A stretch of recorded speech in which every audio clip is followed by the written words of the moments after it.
মানুষেরা আহলে হাদিসদের সম্পর্কে কথা বলে যে আহলে হাদিসরা ইহুদি খ্রিস্টানের দালাল বা এই সেই বিভিন্ন ধরনের কথা বলে থাকে। তো আমার কথা হচ্ছে যে আপনাদের একটা বিষয়ে ধারণা নাই, যার কারণে এই ধরনের কথা বলে থাকেন সমাজে। আমি কালকে একটা ভিডিও দেখলাম, সেই ভিডিও নিয়ে আগে কথা বলি। এই লোকটা সম্ভবত বাড়ি হচ্ছে যশোর এবং তার নামের শেষে যশোরই ব্যবহার করে, এবং তিনি আল আজহার বিশ্ববিদ্যালয় থেকে পড়াশোনা করছে।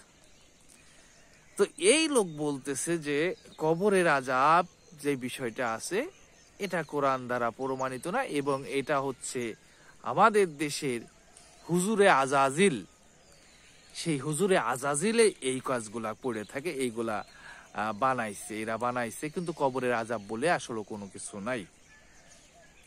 তো এই হলো আমাদের দেশের অবস্থা এই ধরনের। কিন্তু এই যে কথাগুলা সে বলল যে কবরের আযাব বলে কোনো কিছু নাই, তাহলে কবরের আযাব কোরআনে নাইকো, ঠিক আছে, কোরআনের আয়াত সে রেফারেন্স ব্যবহার করলেও কিন্তু রাসূলুল্লাহ সাল্লাল্লাহু আলাইহি ওয়াসাল্লামের স্পষ্ট হাদিস আছে যে কবরের আযাব হবে, অসংখ্য হাদিসই আছে। তো সেই হাদিসগুলো অস্বীকার করলো, তাতে বোঝা গেল যে সে আসলে ওই আহলে কোরআন এই জাতীয় সরাসরি স্পষ্টভাবে কোরআনে যেই কথাগুলো লেখা নাই সেগুলো তারা বিশ্বাস করে না। যাই হোক, এরকম ভাবে আরো অসংখ্য দল আছে, যেরকম মনে করেন যে এই যে মাইজ ভান্ডারি, বিশেষ করে শাহ আলীর মাজার মাইজ ভান্ডারি টাইপের যারা যে সমস্ত লোকগুলা, তারাও কিন্তু আপনার বিভিন্ন মানে ইসলামের অনেক বিষয়গুলো বিকৃত করে, অনেক বিষয়গুলো বিকৃত। সেই বিকৃত বিষয়গুলো হচ্ছে যেমন ধরেন তারা বলে যে কোরআনের এক অক্ষর পড়লি পারে নাকি 10 নেকি, তাহলে এই যে ইবলিসের নাম আছে, শয়তানের নাম আছে, আবু জাহেলের নাম আছে, এই শব্দগুলো পড়ার সময় যে অক্ষরগুলো বলা হয় সেগুলাও কি আপনার 10 নেকি করে দিবে? বিশেষ করে এই যে একটা পাগলা আছে, কি পাগলা যেন জানি না, তো এই লোকগুলাও এই কথাগুলা বলে থাকে, যেটা কিন্তু ইসলামের ব্যাপক ক্ষতি।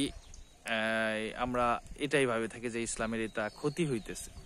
তো ব্যাপার হচ্ছে যে ইসলামের ক্ষতি হইতেছে, তা এটা তাদের বিষয়, কিন্তু আপনাদের এত কনসার্ন নাই। কিন্তু আহলে হাদিসরা কি করতেছে, কি বলতেছে, আহলে হাদিস হচ্ছে ওই আকীদা বিশ্বাসের মানুষগুলা যারা রাসূলুল্লাহ সাল্লাল্লাহু আলাইহি ওয়াসাল্লাম থেকে সাহাবায়ে কিরাম রাদিয়াল্লাহু আনহু যেভাবে ইসলাম পাইছে, তারা যেভাবে ইসলাম পালন করছে, যেটা লিপিবদ্ধ আছে কোনখানো ভাবে, সেটার ফলো করার চেষ্টা করে। যেটা রাসূলুল্লাহ সাল্লাল্লাহু আলাইহি ওয়াসাল্লাম এবং সাহাবায়ে কিরাম রাদিয়াল্লাহু আনহু করে নাই, সেটা তারা পালন করতে চায় না। এটাই হচ্ছে আহলে হাদিসের আকীদা বিশ্বাসের মূল বিষয়। তারা সালাফে সালেহিনকে কোনখানো ভাবে অনুসরণ করতে চায়, রাসূলুল্লাহ সাল্লাল্লাহু আলাইহি ওয়াসাল্লাম এবং সাহাবায়ে কিরাম রাদিয়াল্লাহু আনহুকে।